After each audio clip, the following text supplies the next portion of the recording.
कल एक वकील मेरे से पूछ रहा था, ये बताओ सरकार को क्या फायदा है अपार आईडी से, हमें क्या नुकसान है। मगर भाई ऐसा है, data is the new fuel. जिसके पास आपका डेटा है उसके पास आपका सब कुछ है। आपसे क्या खरीदवाना है, आपको क्या देना है, आपको किस चीज की जरूरत है, आप क्या हो क्या नहीं हो, सब कुछ डेटा के अंदर छुपा हुआ है।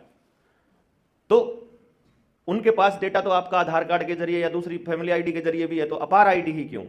अपार आईडी के अंदर आपने अपने हाथ काटकर उस प्राइवेट कंपनी को या उस अथॉरिटी को दे दिए हैं कि अब मेरे बच्चे के एडमिशन, उसकी सर्टिफिकेट्स, उनके डॉक्यूमेंटेशन, उनकी वैक्सीनेशन और उनके कोई भी दवाई देनी है वो, या दूसरे किसी एक्सपेरिमेंट या किसी भी चीज के लिए अब उस स्कूल को या इंस्टीट्यूशन को माँ बाप से बार बार परमिशन नहीं लेनी पड़ेगी। आपने नई एजुकेशन पॉलिसी नहीं पढ़ी है, इसीलिए ये डॉट्स मिलाने की बात मैं कहता हूं कि नई एजुकेशन पॉलिसी के अंदर ये मेंशन किया हुआ है कि आने वाले टाइम में स्कूल और ये जो कॉलेजेस हैं ये वैक्सीनेशन कंपलसरी करने के प्लेटफॉर्म बनने वाले हैं।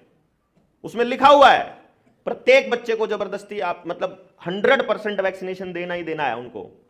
और अगर आपने अपार आईडी बना के दे दी तो अब आपसे नहीं पूछेंगे मैं कि कौन सी देनी है, काचे काटो, तारा है ही नहीं औलाद तारी। मतलब अपार आईडी बनाने का मतलब है औलाद माँ बाप की बची ही नहीं, अब उनके गुलाम कर दी, जाओ यू काटड़ा बांध दिया, चाहे ना काटो पिटो, इसके साथ जितने मर्जी एक्सपेरिमेंट करो, कुछ है करो। मतलब अपना पल्ला झाड़ना है माँ बाप का कि ले मारा कौन समझदार। जो माँ बाप अपने बच्चे को कबाड़ समझते हैं ना वो उस पर साइन करेंगे, क्योंकि उन्हें खाम खाई किसी भी को भी अथॉरिटी कैसे दे सकते हो आप अपने बच्चे के बारे में निर्णय लेने की।